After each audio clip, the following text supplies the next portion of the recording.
하나님 말씀은 요한복음 10장의 말씀을 같이 보겠습니다. 요한복음 10장입니다.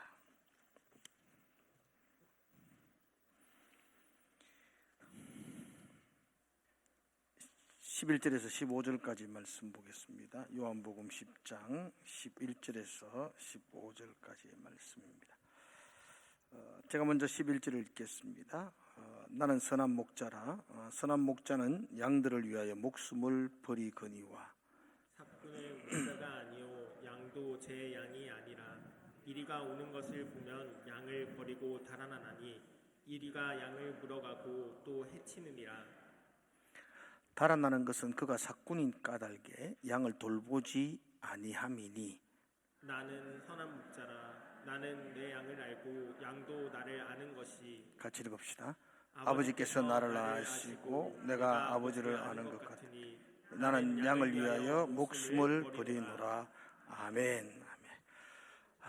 우리 여러분 인사합시다. 사랑합니다. 그렇게 인사합시다. 그냥 사랑방에 대해서 목자들과 함께 나누겠다고 했던 게 오늘 이제 마지막, 오늘로서 끝내려 그래요. 나도 힘들고 여러분도 힘들고 하여튼 마지막이니까 그래도 좀 했던 걸 좀 이렇게 기억을 해야 돼요. 교육은 반복하는 거라고 그렇게 생각합니다. 여러분, 우리가 사랑방을 하는 이유가 건강한 교회를 추구하기 때문이에요. 그러니까 막 살찌고 비대한 교회가 아니라 건강한 교회를 추구하자. 뭐 그걸 우리의 목적으로 하는 거예요. 따라합시다. 건강한 교회. 다 소망하는데 어떤 게 건강한 교회냐. 그래서 교회에 대한 이야기들도 좀 같이 하고, 그래서 우리가 사랑방이 어디로 가야 될지 이야기도 좀 하고 그랬어요. 사실 교회라는 건 그냥 사람들이 모여있는 공동체. 제가 그런 설교를 했던 것 같아요. 에클레시아가 교회가 아니라 하나님의 에클레시아가 그게 교회다. 사람들이 모여있는 것만 교회란 게 아니고 그 속에 하나님이 세우신 공동체, 그래서 하나님에 의해 세워진 공동체, 그 하나님이 함께하는 공동체가 교회다. 그렇게 우리가 정의를 내렸어요. 그러니까 교회가 하나님에 의한 공동체라면 교회의 목적은 하나님이라는 거죠. 단순하게. 그래서 교회는 하나님을 섬기는 것, 하나님의 뜻을 이루는 것, 하나님이 내게 주신 사명을 감당하는 것, 그리고 하나님의 영광을 위하는 것, 그게 교회라는 것이죠. 자, 외우셨습니까? 교회는 하나님을 섬기고 하나님의 뜻을 이루고 또 하나님이 주신 사명을 감당하고, 그리고 마지막으로 하나님의 영광을 드리는 것, 그게 이제 교회다. 이렇게 생각하셔야 돼요. 우리 친목 단체가 아니고 교회는 하나님의 에클레시아라는 것이에요. 그래서 하나님을 섬기고 그리고 하나님의 뜻을 생각하고 그걸 이루어 나가고 우리에게 주신 사명을 감당하고 영광을 돌리는 것, 그게 교회가 추구해야 될 목적이다. 그렇게 나가면 그 교회가 건강한 교회가 될 것이다. 그래서 교회가 얼마나 건물이 화려한가, 또 얼마나 많은 사람이 모이는가, 여기에 집중하는 것이 아니고 그 속에 정말 하나님을 섬기며 하나님의 뜻을 이루고 사명을 감당하는 사람들, 영광을 위해서 모인 공동체인가가 교회의 건강을 측정하는 척도가 된다 그랬습니다. 이런 교회를 생각할 때 성경 속에서 교회에 대해 부르는 호칭들이 5가지가 있었다 그랬는데 혹시 기억나세요? 하나님의 집이라 그랬어요. 맞아요. 그죠? 교회는 하나님의 집. 다 연결되겠지만 집도 벽돌 한 장으로 집이 이루어질 수 없잖아요. 서로 세워져 가는 것, 그게 집의 공통점이고요. 또 교회는 하나님의 가족이죠. 집이니까 그 안에 가족들이 교회죠. 친밀감, 그죠? 그래서 사랑하고 서로 좀 이해해주고, 그죠? 교회 안에서 이해 잘 해주죠. 서로서가, 그죠? 안 합니까? 그래, 그게 교회죠. 제발 좀 이렇게 그럴 수도 있지, 이렇게 생각하는 게 교회입니다. 그럴 수가 있나? 이렇게 하면 교회가 안 해. 그럴 수도 있지. 정말 그렇게 좀 생각했으면 참 좋겠다. 그러니까 가족은 그렇게 그 허물을 호백하지 않습니다. 엄마 하나면 덮어주려 그러죠. 그 교회는 하나님의 가족이다 그렇게 했었고요. 또 교회는 하나님의 성전이다 그랬습니다. 성전, 거룩함을 추구해야 되는 성전이어야 한다. 거룩한 공동체, 구별된 공동체, 그게 교회여야 합니다. 세상과는 달라야 되죠, 교회가. 생각해보면 참 그러지 못했던 경우들이 너무 많은 것 같아요. 세상과 똑같았던 경우들이 많아요. 그래서 참 후회가 되고 그래요. 세상과 달라야 되죠. 그리고 하나님께 드려지는 것, 세상에서 구별되어 하나님께 드려지는 것, 그게 교회인데, 그게 거룩인데 세상과 똑같이 그렇게 결정하고 행동하는 것은 참 잘못되었다 그렇게 생각되었어요. 그래서 건강한 교회는 하나님의 성전의 개념을 입니다. 그리고 하나님의 백성, 그러니까 집, 가족, 성전, 백성, 그렇게 그다음 몸, 이렇게 이 정도는 이렇게 외우시면 참 괜찮은 것 같아요. 백성의 개념을 이야기할 때 가장 중요하게 생각해야 될, 잊지 말아야 될 게 통치의 개념입니다. 백성은 왕에게 순종하는 게 백성이에요. 그러니까 하나님의 나라는 여기 있어요, 저기 있어요. 여기 있다, 저기 있다 하면 어디 있다고 그러죠? 우리 가운데 있다고 그러죠. 내가 하나님의 통치에 순종하면 내가 하나님의 나라죠. 천국인 거예요, 천국. 아멘이세요?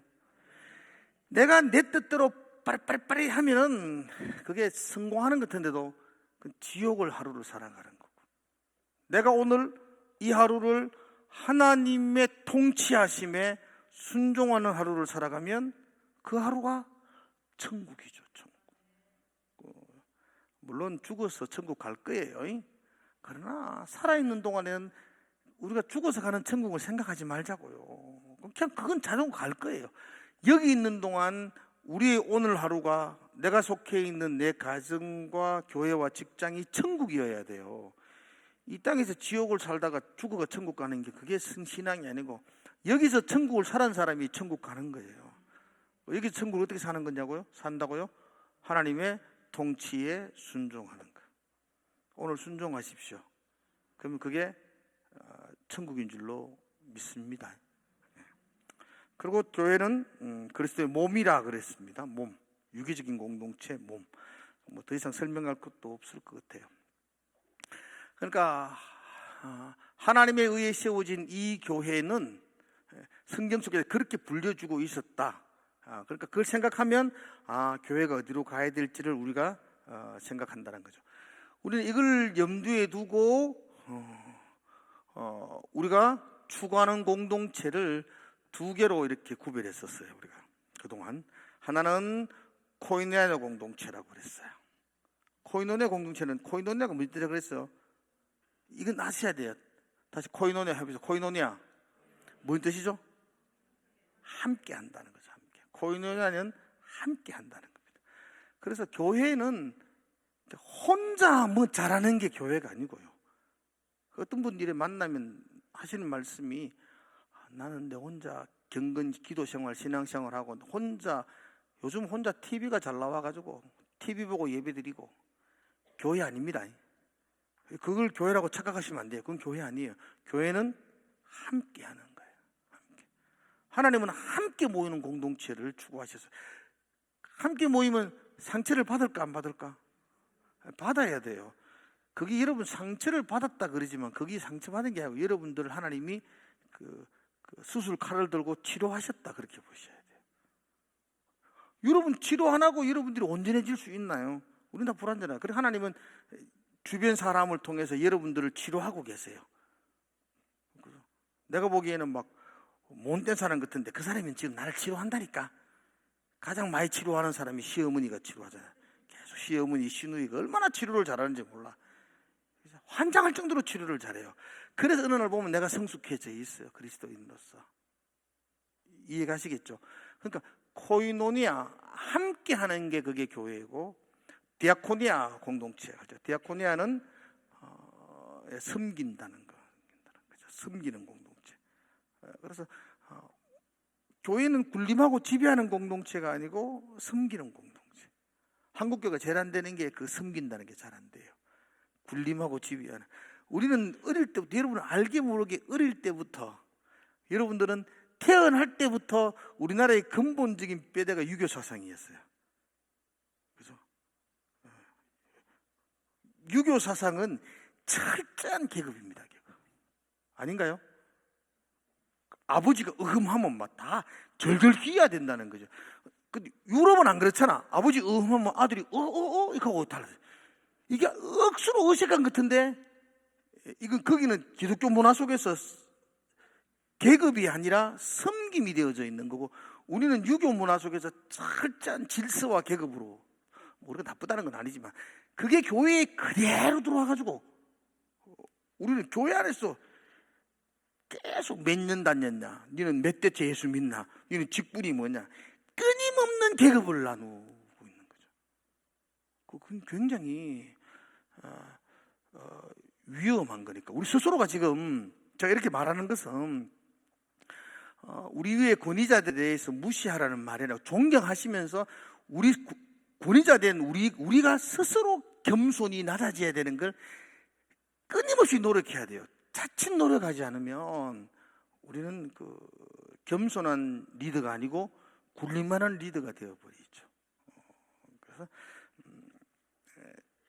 디아코니아 공동체는 섬기는 것을 우선으로 한다. 그래서 교회는 특별히 함께하고 서로 섬기고, 그런 교회에게 하나님은 가장 큰 계명을 주셨죠. 성경 속에서.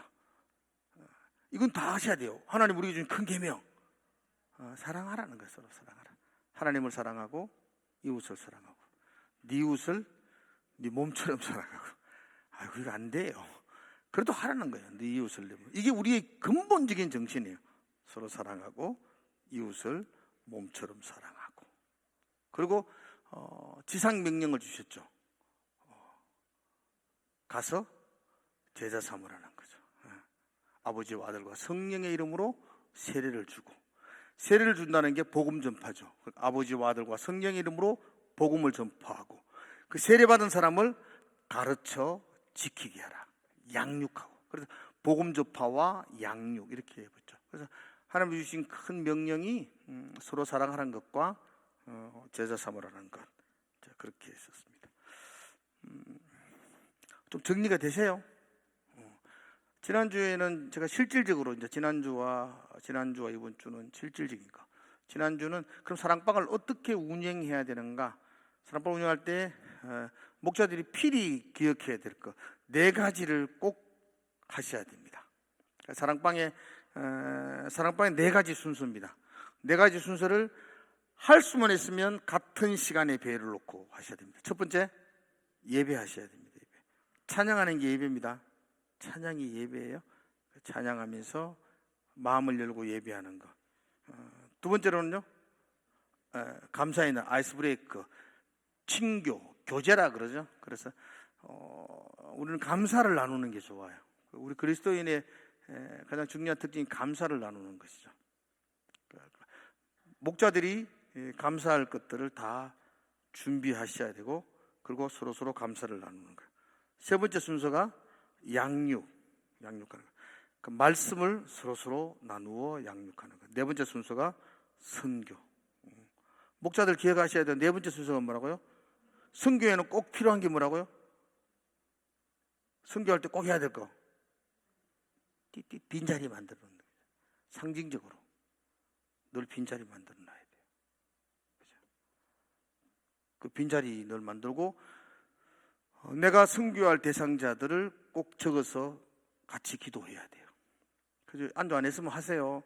각 팀원들이 올 한 해 선교할 사람, 내가 복음을 전할 사람들 이름을 3사람을 적게 만들고, 그 시간에 같이 기도해주고, 그 사람들을 위해서 그 사람들이 오면 안절 빈 방석 하나 마련해 놓고, 빈자리 하나 마련해 놓고, 그 빈자리가 채워질 때 얼마나 박수를 치며 환영하고, 그게 상징적이지만 그렇게 하시라고요. 그렇게 하시는 게, 뭘 사람 자리도 보잡은데 뭐 하나 비워놓으시고 해보시라니까. 다 같이 보도록.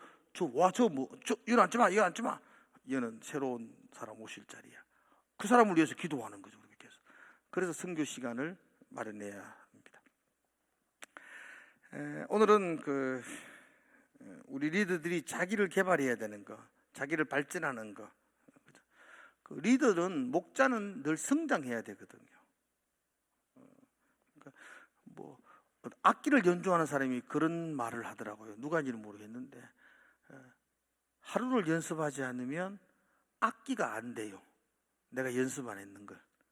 이틀을 연습하지 않으면 내가 느껴요. 내가 알아요. 3일을 연습하지 않으면 다 알아요. 다 안다고. 그 좀 부끄럽잖아, 그러면. 그죠? 그러니까 여러분들이 끊임없는 연습. 소심한 호랑이가 토끼를 사냥하러 갔대요. 토끼 한 마리 으르렁 캔데, 아이고, 그 토끼가 얼마나 이 대가 센 토끼인지. 호랑이가 으르렁거리, 니 뭐하노? 이래. 호랑이 깜짝 놀래가지고 도망갔어요. 호랑이가 비비 도망가, 토끼가 그냥 지나간 거야. 그 다음날 배고파 죽겠는데, 그 다음에 호랑이가 다시 한 번 더 으앙 그랬는데 토끼가 내다 임마 이러더니, 어제 그 토끼기라. 또 도망가지. 이제 막 살펴봤는 거야. 이제 그 토끼 아닌 토끼. 아닌기라. 그러니까 막 으앙 그러니까 그 토끼가 소문 나갔다 임마 이래. 그러니까 호랑이 굶어 죽었대요. 여러분들이 발전하지 않으면 그런 호랑이 됩니다. 다 소문 납니다. 다 알더라. 이러면은 참 그렇지 않습니까? 그죠? 호랑인데, 이름은 호랑인데, 이름은 왕 같은 제사장인데 하는 거는 매 토끼한테도 깨갱깨갱거리고 있다가 살아가는 게 그게 안 돼. 그래서 여러분들이 여러분들이 계속해서 성장하고 여러분들이 계속해서 개발되어져야 하는 것입니다.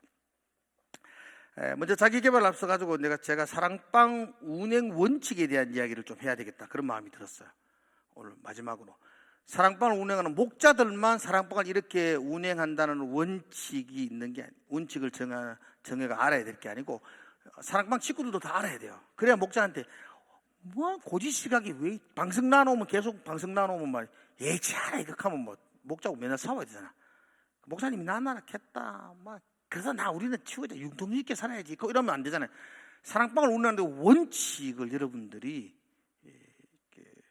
제가 복사해가지고 나중에 목자들 줄 거예요. 여러분들이 그 원칙을 사랑방 가족들한테도 좀 해야 돼요. 좀 이야기하셔야 돼요. 첫 번째 원칙은 원칙입니다. 사랑방은 첫 번째 원칙은 사랑방은 주중에 모이는 걸 원칙으로 한다. 그 원칙입니다. 사랑방 원칙, 주중에 모이는 거. 부득이한 경우 주일날 모일 수 있습니다. 주일날 모이는 게 뭐 영 안 좋은 건 아닙니다만서도 원칙은 주중에 모이는 겁니다. 할 수 있는 한 주중에 모이려고 이렇게 애쓰시고 인도하셔야 됩니다. 이해가시죠? 두 번째 원칙은 사랑방은 가정을 돌아가면서 모이는 것을 원칙으로 합니다. 근데 요즘은 자기 집 개방하는 걸 굉장히 싫어하죠. 그래도 우리가 가족이잖아요. 가족이면 야 우리 집에 온나 이게 이제 자연스러워지는 게 가족이죠. 우리 집 안 된다, 오지 마라. 이런 거 참 가족이라는 게 부끄럽잖아요.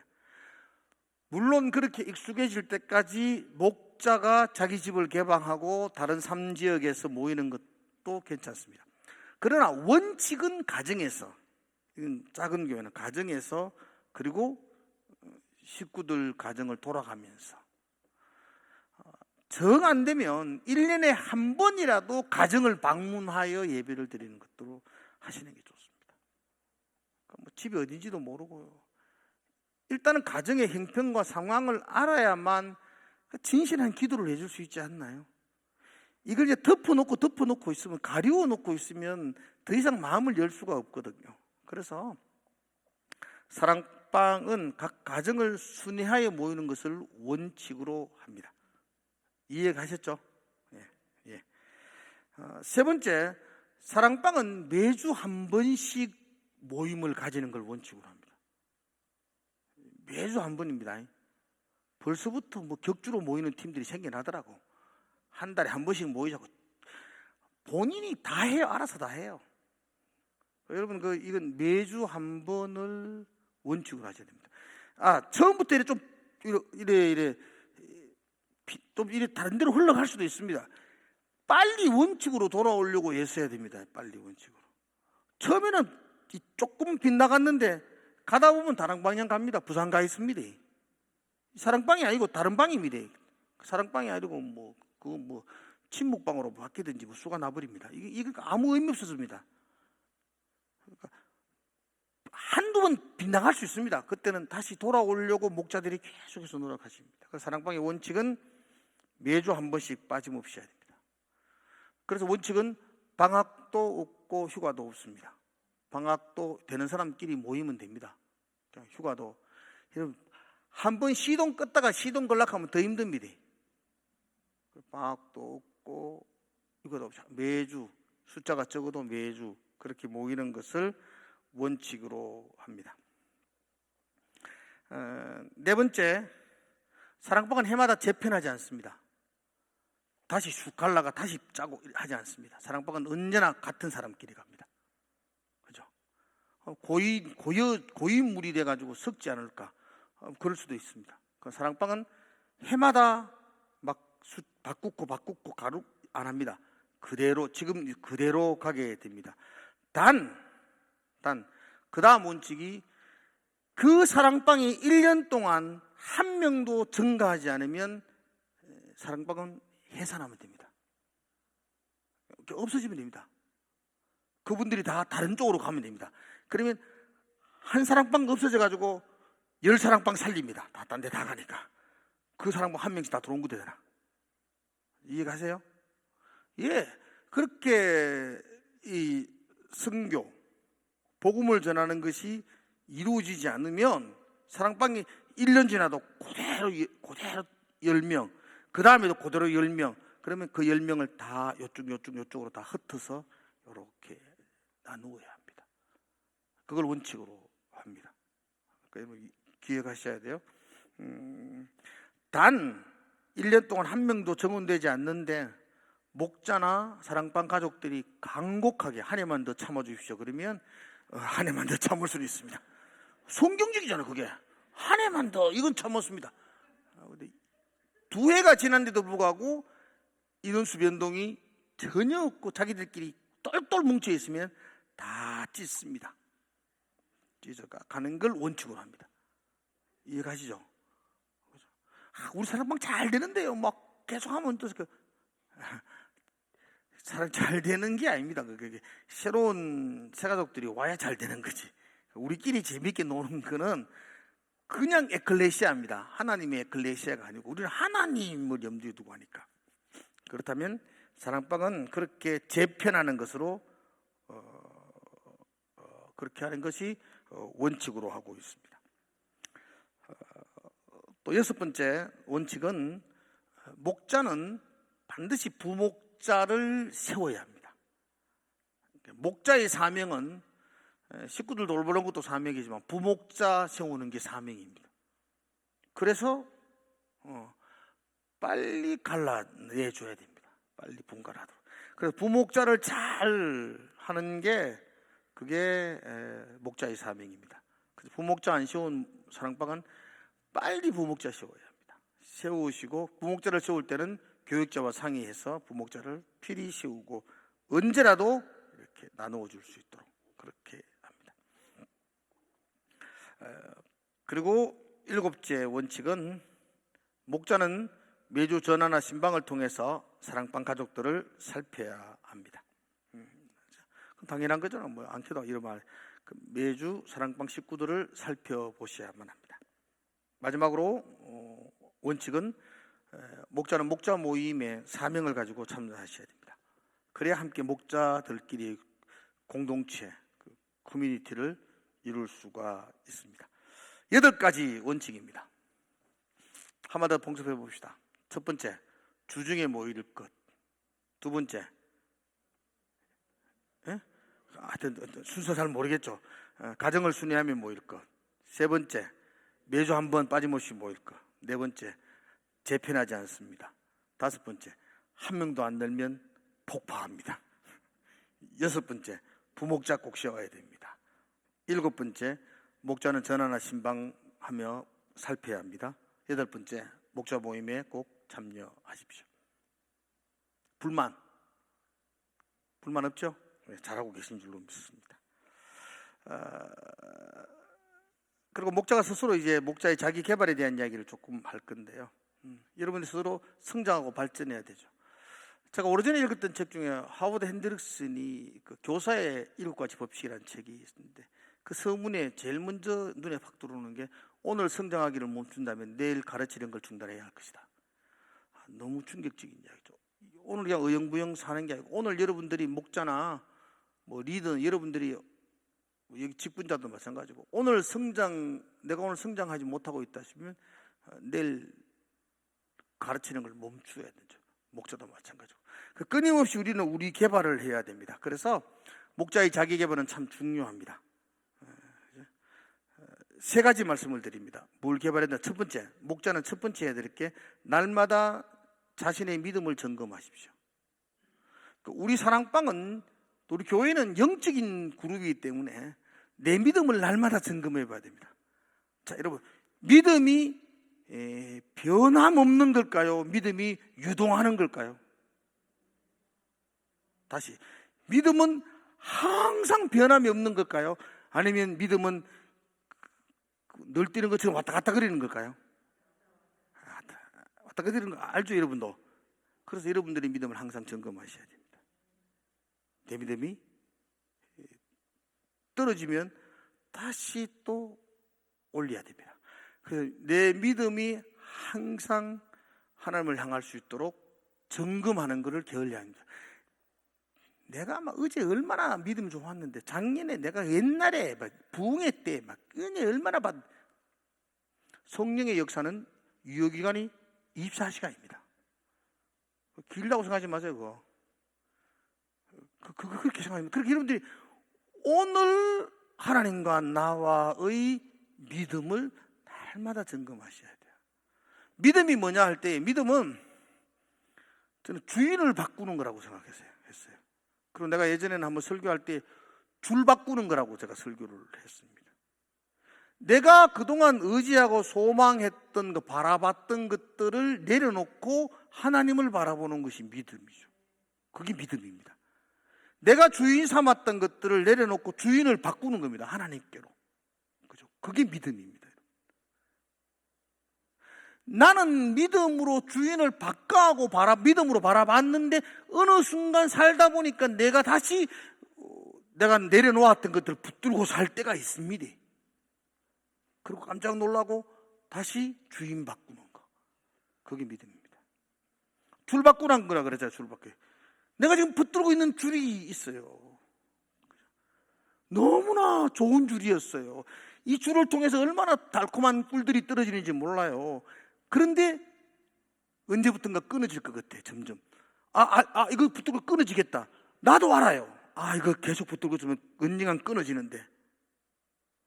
아는 게 믿음 아니라니까요. 새로운 줄을 바꾸는 거, 이게 믿음이라니까요.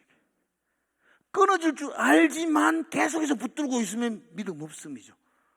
끊어질 걸 알면 새로운 하나님에게로 줄 바꾸는 거, 그 주인 바꾸는 거, 그게 믿음이라고 말합니다. 그래서 목자들뿐 아니고 모든 성도들은 날마다 믿음을 점검하셔야 됩니다. 내 믿음을 날마다 점검하시고 하나님께로 나오셔야만 합니다. 두 번째로, 자기 개발에 두 번째로 해야 될 게 있다면 날마다 사명을 확인하십시오. 내가 하나님께 받은 사명이 있다는 걸 날마다 깨달으시고 그걸 고백하셔야만 합니다. 하나님이 내게 주신 사명이 무엇인지를 수시로 점검해 보셔야 됩니다. 하나님이 내게 주신 이건데 왜 내가 이걸 해야 되지? 하나님이 내게 주신 사명이야. 따라합시다. 사명은 무거운 짐이 아닙니다. 사명은 날개입니다. 잠자리 날개가 짐으로 생각하는 거 아니잖아요.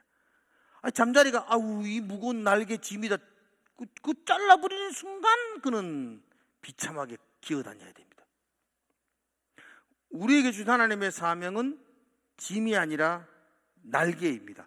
그래서 특권이고 축복입니다. 목자의 사명은 짐입니까? 축복입니까? 얘기를 뭐 대답 안 해요. 다시 한 번 더 믿음으로 고백하죠. 목자의 사명은 짐일까요? 축복일까요? 그래서 목자는 한 번 하면 20년은 기본으로 하는 거예요. 축복이니까. 그만두라 그러면 막 울고 막 한 해만 더 봐주세요. 이렇게 되는 게 목자죠. 원래 내년에는 그만둬야지. 이건 사명이 뭔지를 모른다는 거죠. 아무튼 여러분들 내게 주신 축복이라고 생각하세요. 쉽지는 않죠. 안 쉬우니까 짐처럼 느껴지지만 그러나 그게 축복이죠.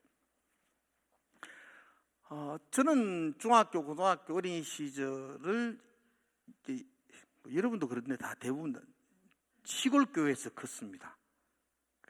진량도 시골이지만 상림동도 시골이거든요. 상림동이 컸잖아요. 그렇게 크지 않는 상림교회는 그렇게 크지 않았어요. 그래서 저희들 중고등 학생들이 한 50명 정도 그때 모여 있는데 중학교 2학년 되니까 그 장로님이 내게 와가지고 주일학교 교사하라 그랬어요. 내가 이런 사람이에요, 여러분들. 나 중학교 2학년 때부터 보조교사 아닙니다. 내가 보조 배터리도 아니고 보조교사였는 게 정교사였어요, 내가. 초등학교 4학년 첫 따님. 그 아가 내 동생. 내 동생을 처음 가르쳤어요. 내 동생 담임 선생님. 맞아요. 집에 그래서 지금도 내 동생은 중학교 때부터 지금 중학교 때부터 저한테 형님 그럽니다. 형 이런 말 안 했습니다. 다 집에서도 존대합니다. 선생님인데.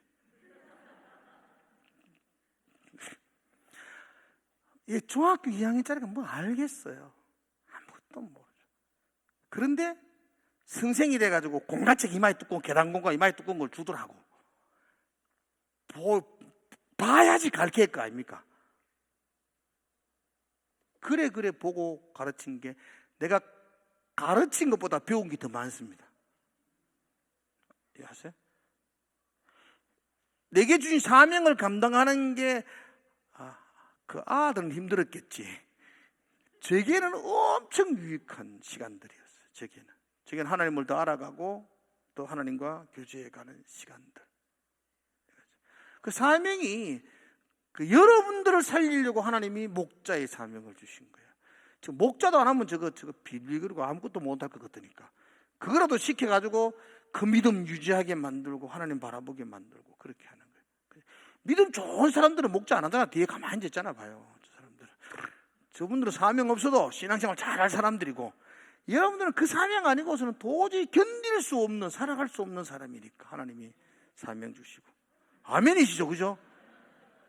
여러분 신장로님이 아멘 그러면 다 아멘 해야 돼요, 여러분들이. 그걸 깨닫는 게 얼마나 행복한지 몰라요. 그걸 통해서 내가 자라나고 하나님과 더 기뻐지는 거예요. 그러므로 저와 여러분이 맡겨진 사명을 날마다 확인하십시오. 그리고 거기에 대해서 감사하십시오. 그게 목자가 자기를 다시 점검하는 방법입니다.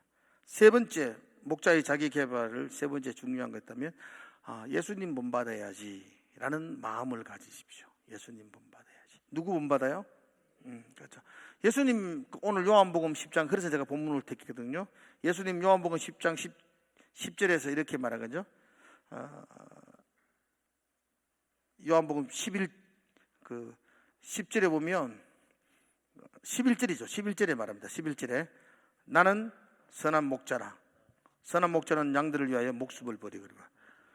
예수님은 자기를 선한 목자라고 표현했죠. 14절에도 나는 선한 목자라. 그 예수님을 본받는 거죠. 선한 목자 되신 예수님.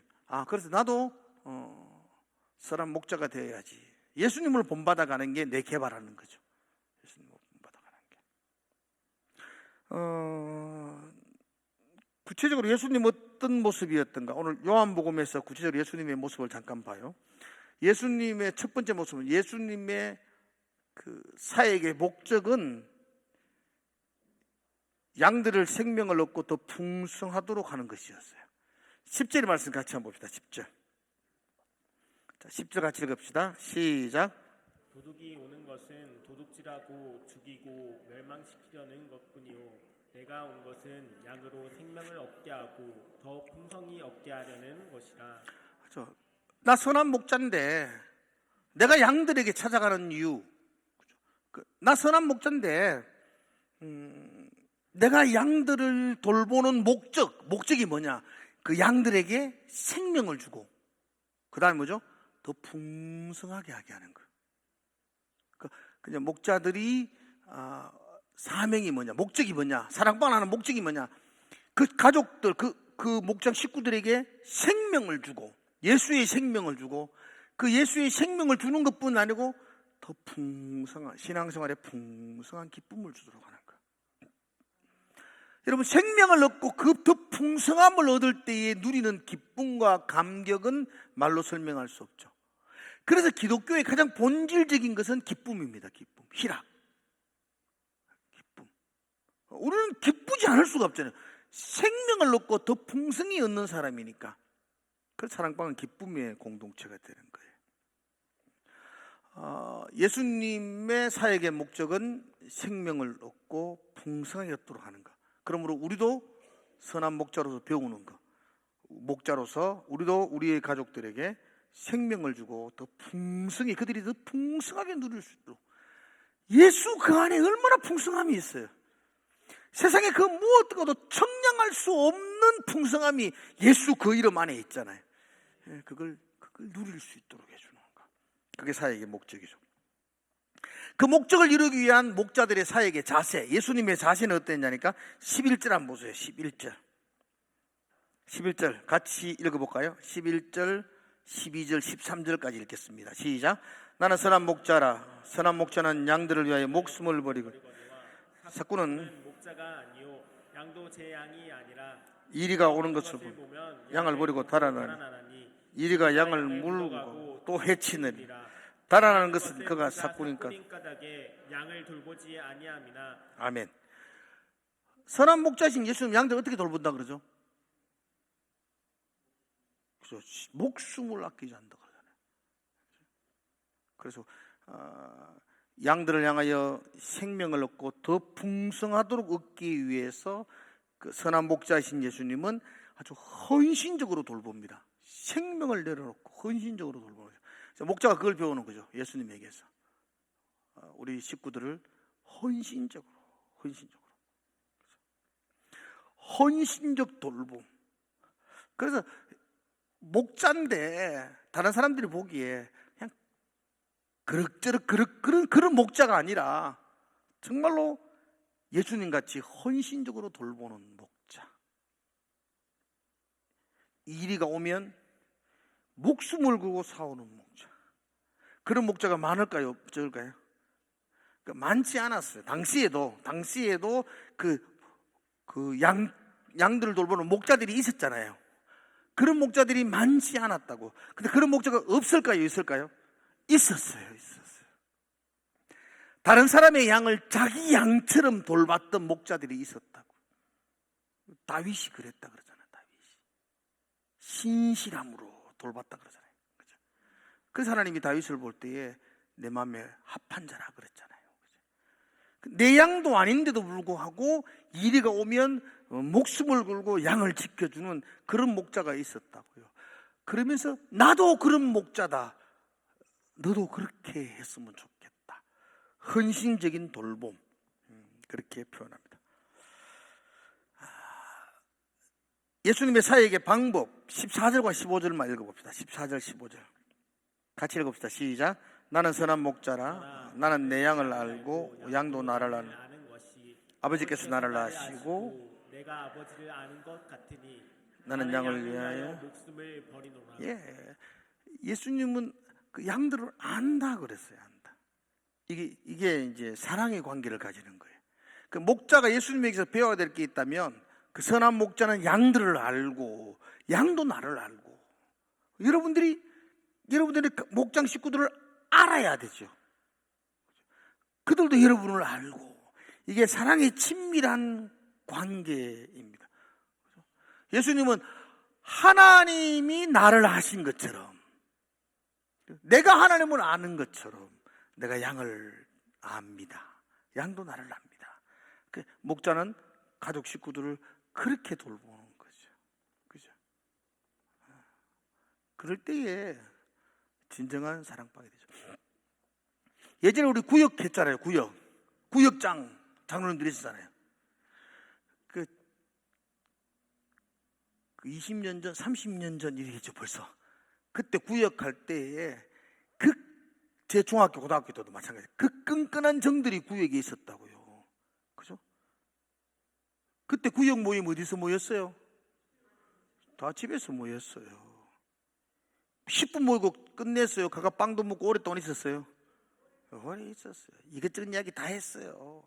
구역장은 정말 그때 구역장은 목자였어요. 정말 돌보고 기도해요. 지금도 그 구역장 하잖아요. 그때 그 구역. 그 목자가 그렇게 하는 거, 그게 사랑의 관계죠. 내가 그를 알고 그도 나를 알고 그 관계. 현대가 뭐 굉장히 복잡해져가지고 그런 아름다움들을 잃어버렸다 그러지만 다시 돌아가면 좋아요. 아날로그로 다시 돌아갑니다. 교회는 이제 좀 더 아날로그 사랑을 나눌 수 있는 그 기계 문명의 그 각박해진 우리의 심령이 다시 그때의 사랑으로, 그것은 사랑방울을 그때 사랑으로 다시 돌아가면 정말 좋지 않아요? 그런 의미에서 목자의 사역의 방법은 사랑으로 하는 거예요. 사랑으로. 네 번째, 목자의 비전은 하나님의 나라 확장입니다. 이건 어떻게, 이걸 뭐 교인도 끌어모은다는 게 아니고 하나님 나라의 확장을 비전으로 합니다. 16절 한번 봅시다. 16절. 자, 같이 읽읍시다. 시작. 또 이 우리에 들지 아니한 다른 양들이 내게 있어 내가 인도하여야 할 터이니 그들도 내 음성을 듣고 한 무리가 되어 한 목자에게 있으리라. 이 우리에 들지 않는 양들이 있다는 거죠. 우리 사랑방에 들지 않는 양들이 있다는 거죠. 그럼 거기에 대한 안타까움이 목자에게 있어야 되고 그 가족들에게도 있어야 되죠. 그래서 선교, 그래서 기도하는 거예요. 그래서 그들을 다시 들고 와서 이 안에서 생명을 얻고 더 풍성하게 얻고 이 안에서 아버지와 내가 하나인 것처럼 서로 그 사랑의 관계를 유지하고 그런 것들을 맛보는 것, 그 예수의 참맛을 깨닫게 하는 곳, 그게 사랑방에서 할 수 있는 길이잖아요. 교회라는 이 큰 이 무리 속에는 그런 것들 잘 못 깨닫잖아요. 10명 안팎의 그 작은 공동체 속에서 이야기하고 울고 기도해주고 찬양하고 예배하고, 그래서 그런 사랑의 관계를 회복하는 것, 우리에 들지 않는 사람을 다시 오게 하는 것, 그게 사랑방의 비전입니다. 하나님 나라의 확장. 사랑방의 목적은 하나님 나라가 확장되는 겁니다. 사랑방을 친목단체가 아니고, 그죠? 하나님 나라가 확장을 위해서 함께하는. 그럼 침묵하지 말아야 되나? 침묵해야지 하나님 나라가 확장되지. 목적과 수단이 다 바뀌지면 안 된다는 거죠. 하나님 나라의 확장이 목적이라는 것입니다. 자, 목자의 자기개발, 믿음을 점검하십시오. 사명을 확인하십시오. 예수님을 본받으십시오. 그렇게 했습니다. 이런 일을 하기 위해서 우리 사랑방 목자들이나 가족들이 많이 기도했으면 좋겠고요.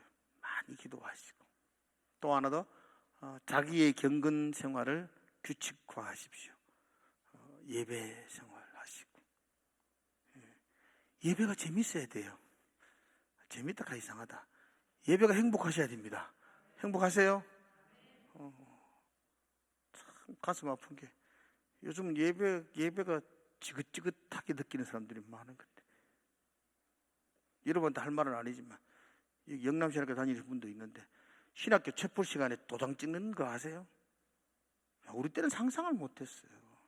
우리 때는요, 신학교 체풀 시간에 나는 그랬어요. 나는 체풀 시간에 빨리 가서 앞자리에 앉으려고 수업 끝나면 우리 총신 체풀은 막 산 위에 그 체풀이 있었어요. 언덕을 뛰어 올라가 가지고 앞자리에 앉으려고 그렇게 뛰어 올랐는데 요즘은 안 오기 때문에 도장을 찍는다. 우리 총신 이야기예요. 물어보니까 그것도 도장 찍는 것도 옛날에는 30분 시간을 주고 도장을 찍었는데 그럼 일찍 도장 찍고 집에 간다나. 식당에 밥 먹으러 그래가지고 이제는 10분 시간 주고 도장 찍는다나.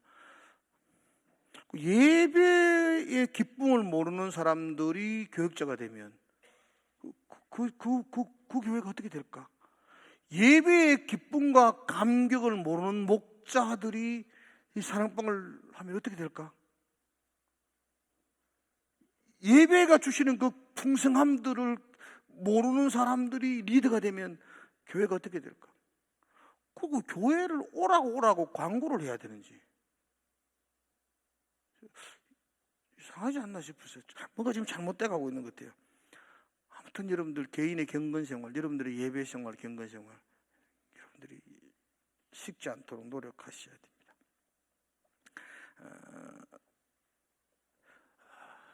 시간 많이 됐다 그죠? 할 말이 좀 더 있는데 그만둬야 되겠습니다. 내가 지금 하다 보니 잔소리 같아가지고 목자 격려하려고 왔다가 잔소리 하는 것 같아요. 수고하십니다. 예.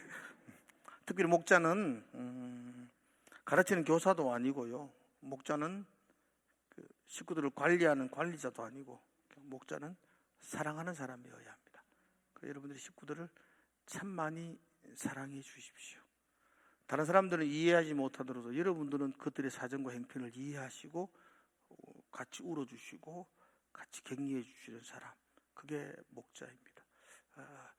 그래서 정말로 잘 모르겠지만 한번 일에 부딪히며 하면서 정말 아름다운 그런 사랑방, 그런 만들어 나가시는 그런 우리 모두가 되기를 주의 이름으로 축복을 드립니다. 기도하겠습니다. 하나님 아버지, 귀한 사역자들을 축복하여 주시고 이 사명이 나의 기쁨이고 나의 축복이 되게 하시고 이 사명이 나의 삶의 특권이 되게 하셔서 하나님 정말 우리 사랑방을 통해서 건강한 교회 세워나갈 수 있도록 하나님 인도하여 주시옵소서. 감사합니다. 예수님 이름으로 기도드리옵나이다.